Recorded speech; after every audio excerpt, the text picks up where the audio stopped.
Assalamualaikum warahmatullahi wabarakatuh. Selamat pagi. Eh, di sini saya selaku dosen pendidikan kewarganegaraan. Saya akan menjelaskan tentang Pancasila dalam sejarah perjuangan bangsa. Di dalam pertemuan keempat ini, kita memiliki beberapa poin. Yang pertama di zaman penjajahan, terus zaman prakemerdekaan seperti kebangkitan nasional, dan prakemerdekaan pada penjajahan Jepang. Tujuan pembelajaran ini itu diharapkan mahasiswa mampu memahami Pancasila di zaman penjajahan. Yang kedua, diharapkan mahasiswa mampu memahami Pancasila di prakemerdekaan, khususnya kebangkitan nasional. Dan yang ketiga adalah diharapkan mahasiswa mampu memahami Pancasila di prakemerdekaan, khususnya penjajahan Jepang. Yang pertama, zaman penjajahan. Seperti kita ketahui, itu setelah Majapahit runtuh, kerajaan Majapahit runtuh pada awal abad ke-16, itu berkembang agama Islam yang besar di Indonesia. Agama Islam ini masuk ke Indonesia melalui perdagangan. Nah, munculnya kerajaan Islam yang pertama, seluruh Nusantara yang pertama itu adalah Samudra Pasai. Sedangkan di Jawa, yaitu kerajaan Demak. Nah, mulai kedatangan orang-orang Eropa. Nah, di masa kejayaan Islam ini, atau kerajaan Islam maksud saya, itu bangsa-bangsa Eropa atau orang-orang Eropa itu datang kepada Nusantara untuk melakukan berdagang. Contohnya seperti Portugis, Inggris, maupun Belanda dan Spanyol ya. Terus Belanda itu untuk menguasai pasar atau menguasai perdagangan se-Nusantara, Belanda itu mendirikan Verenigde Oost-Indische Company atau disingkat VOC kayak gitu. Nah, pada kerajaan Mataram yang di bawah pemerintahan Sultan Agung tahun 1613 sampai 1645 berupaya mengadakan perlawanan dengan menyerang ke Batavia pada tahun 1628 dan 1629. Perlu kalian ketahui, Batavia itu merupakan Jakarta sekarang ya. Dulu namanya adalah Batavia. Di dalam peperangan itu Sultan Agung mengalami kegagalan. Tetapi Sultan Agung itu bisa membunuh Gubernur Jenderal J.P. Chun dalam serangan kedua dari Sultan Agung tersebut. Pada tahun 1667, VOC menguasai Makassar dan timbul perlawanan dari rakyat Makassar di bawah Sultan Hasanuddin. Tahun 1684 di Banten diwakilkan dengan Sultan Ageng Tirtoyoso ditundukkan oleh VOC. Jadi Kesultanan Banten itu ditundukkan oleh VOC pada tahun 1684. Terus di Jawa Timur itu ada perlawanan Raden Trunojoyo dan Untung Suropati. Raden Trunojoyo ini ada di Madura atau di Pasuruan juga ada, dan Untung Suropati itu juga dikalahkan dengan VOC. Perlawanan di daerah lainnya juga mengalami kekalahan. Nah, kekalahan-kekalahan di setiap daerah ini dikarenakan mereka perang sendiri-sendiri, bukan bersatu ya. Masih di sini masih perkerajaan bersultanan wilayah, belum ada persatuan Indonesia. Makanya mereka kerajaan itu mengalami kegagalan. Nah, perlawanan bangsa Indonesia itu terpencar-pencar dan tidak memiliki koordinasi tersebut banyak mengalami kegagalan sehingga banyak menimbulkan korban bagi anak-anak bangsa. Belanda menguasai daerah-daerah yang strategis dan kaya dengan didukung oleh kekuatan militer seperti Batavia, Palembang, Surabaya, ya, Makassar. Itu daerah-daerah pelabuhan yang dikuasai oleh Belanda. Dan tempat-tempat pelabuhan tersebut itu sangat strategis bagi perekonomian. Oleh sebab itu Belanda ingin menguasai daerah-daerah tersebut. Nah, puncaknya ketika Belanda mulai menerapkan sistem monopoli melalui tanam paksa, yaitu pada tahun 1830 sampai 1870. Yang kedua pada kebangkitan nasional. Ini ya foto-fotonya para pemuda pada kebangkitan nasional. Kebangkitan nasional pada abad 20 yang di panggung politik internasional terjadi pergolakan kebangkitan dunia timur dengan suatu kesadaran akan kekuatannya sendiri. Dunia timur itu yaitu negara-negara Asia, termasuk Indonesia, Malaysia, Singapura, Brunei, dan lain sebagainya. Korea ya, Korea yang sekarang sudah maju, kayak gitu. Nah, ini contohnya di sini ada Republik Filipina, yaitu 1898, yang dipelopori oleh Jose Rizal. Terus kemenangan Jepang atas Rusia di Sunya itu 1905. Jadi mereka, Jepang dan Rusia itu perang. Ini masih Rusia ya, belum Uni Soviet, itu masih kerajaan Rusia. Mereka merebutkan sebuah pulau, yaitu pulau yang ada pegunungan berapi. Di situ yang mempunyai sumber-sumber yang sekiranya diperlukan oleh negara-negara dingin seperti Jepang dan Rusia.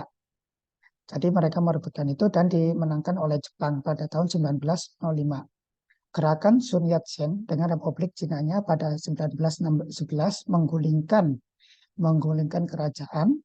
Ya, terus terakhir Partai Kongres di India dengan tokoh Tilak dan Gandhi. Indonesia bergolak kebangkitan akan kesadaran berbangsa yaitu kebangkitan nasional pada 1908 dipelopori oleh Dr. Wahidin Sudirohusodo dengan sebutannya umumnya itu dengan Budi Utomonya. Budi Utomo dengan organisasinya Budi Utomo. Budi Utomo didirikan pada 20 Mei 1908 dan sebagai pelopor pergerakan nasional. Setelah Budi Utomo itu muncul organisasi lain yaitu Sarekat Dagang Islam yaitu pada tahun 1909 dan diganti nama menjadi Sarekat Islam pada 1911 di bawah HOS Cokro Aminoto. Terus Indische Parties yaitu pada tahun 1913 dipimpin oleh Dawes Dekker, Cipto Mangunkusumo, Suwadi Suryaningrat yaitu atau Ki Hajar Dewantoro. Partai Nasional Indonesia pada tahun 1927 yang dipelopori oleh Soekarno, Cipto Mangunkusumo, Satono, dan tokoh lainnya. Perjuangan nasional Indonesia dititik beratkan pada kesatuan nasional dengan tujuan yang jelas yaitu Indonesia Merdeka. Perjuangan rintisan kesatuan nasional kemudian diikuti dengan Sumpah Pemuda pada tanggal 28 Oktober 1928 yang isinya satu bahasa, satu bangsa, dan satu tanah air Indonesia.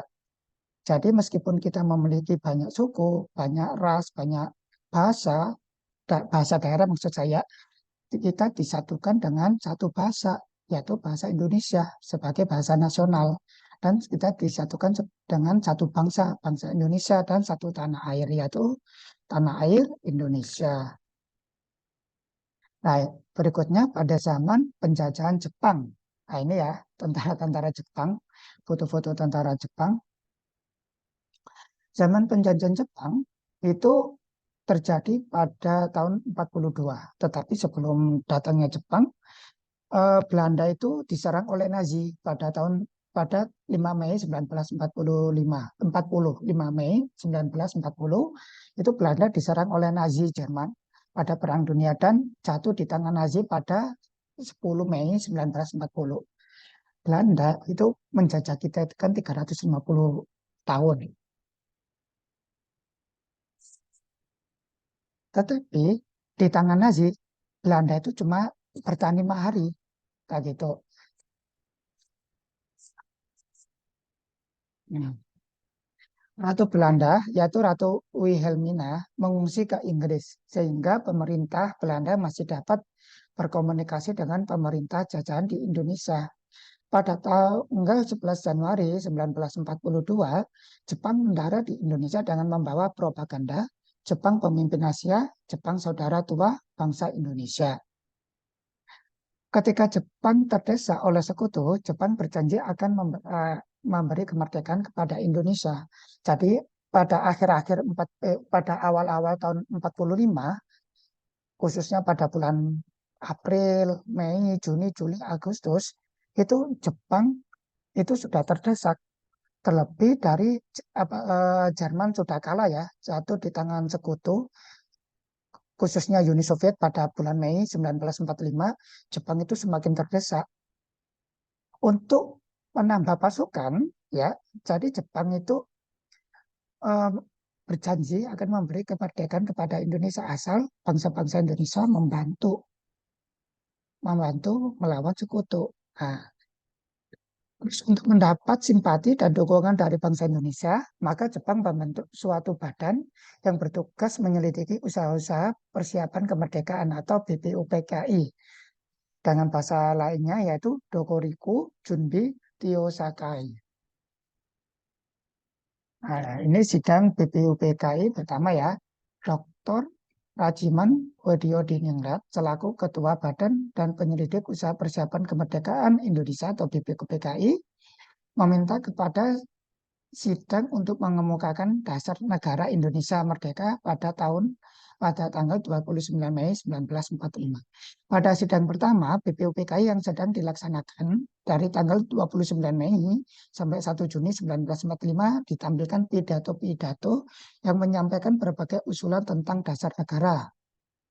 Pertama, pada tanggal 29 Mei 1945, Mr. Muhammad Yamin mengusulkan calon rumusan dasar negara Indonesia yang pertama, peri kebangsaan, peri kemanusiaan, peri ketuhanan, peri kerakyatan, dan kesejahteraan rakyat. Sedangkan pada tanggal 30 Mei itu Profesor Dr. Supomo mengemukakan teori-teori negara, yaitu teori negara perseorangan, individualis, terus paham negara kelas, paham negara integralistik. Nah, terakhir ini itu dikemukakan oleh Bapak Proklamator kita, yaitu Bapak Insinyur Soekarno pada 1 Juni 1945. Oleh sebab itu, pada 1 Juni dicetuskan hari kelahiran Pancasila. Nah, di sini dihadapkan Pak Soekarno di hadapan sidang BPUPKI mengusulkan 5 asas sebagai dasar negara Indonesia yang diberi nama Pancasila. Nah, seperti pertemuan kemarin, Panca itu 5, Sila itu dasar. Jadi ada 5 dasar yang berisikan nasionalisme. Yang pertama, nasionalisme atau kebangsaan Indonesia. Yang kedua, internasionalisme atau peri kemanusiaan. Ketiga, mufakat atau demokrasi. 4, kesejahteraan sosial. 5, ketuhanan yang berkebudayaan. Dari 5 sila tersebut, dari Pancasila tersebut disingkat lagi, diringkas menjadi 3 sila, yaitu Trisila. Yang pertama, sosio-nasional, yaitu nasional dan internasional. Sosio-demokrasi, yaitu demokrasi dengan kesejahteraan rakyat. Yang ketiga, ketuhanan yang Maha Esa. Dari 3 sila atau Trisila tersebut disingkat menjadi 1 sila, yaitu Eka Sila. Intinya adalah gotong royong.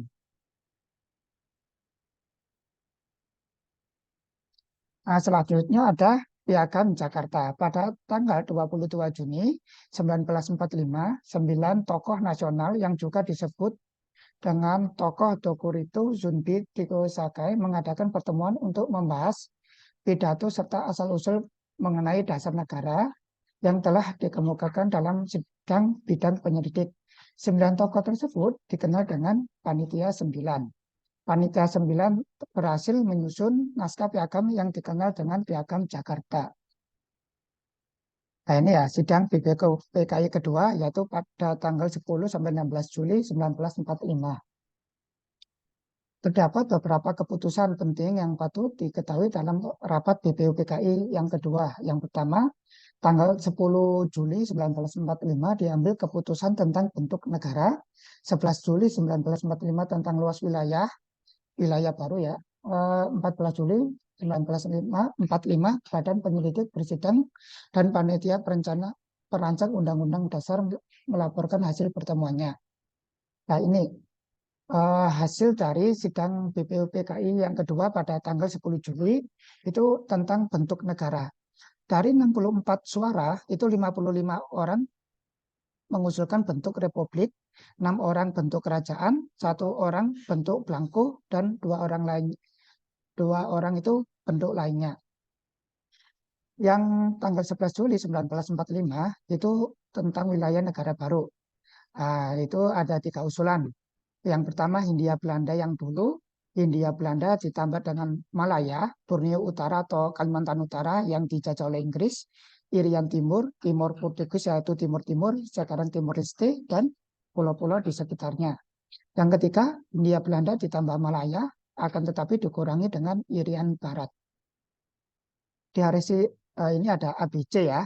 Dari hasil sidang tersebut yang memilih poin A itu sebanyak 19 orang. Sedangkan poin B 39 orang, poin C sebanyak 6 orang. Sedangkan pada sidang terakhir pada 14 Juli 1945 itu Badan Penyelidik bersidang lagi dan panitia perancang Undang-Undang Dasar melaporkan hasil pertemuannya. Susunan Undang-Undang Dasar yang diusulkan terdiri dari 3 bagian. Yang A, pernyataan Indonesia Merdeka yang berupa dakwaan di muka dunia atas penjajahan Belanda. Terus yang B, pembukaan yang di dalamnya terkandung dasar negara Pancasila. Dan C, pasal Undang-Undang Dasar. Keputusan lain adalah untuk membentuk panitia kecil, yaitu panitia perancang Undang-Undang Dasar yang diketuai oleh Insinyur Soekarno, panitia ekonomi dan keuangan yang diketuai oleh Dr. Andes Muhammad Hatta. Yang perlu kalian ketahui ya, Dr. Andes Muhammad Hatta yaitu Bapak Ekonomi Indonesia serta Bapak Koperasi Indonesia. Terus panitia pembelaan tanah air diketuai oleh Abi Kusno Cokro Sujoso. Mungkin pertemuan kita sampai pertemuan ini kita akhiri sampai di sini. Terima kasih atas waktunya. Wassalamualaikum warahmatullahi wabarakatuh.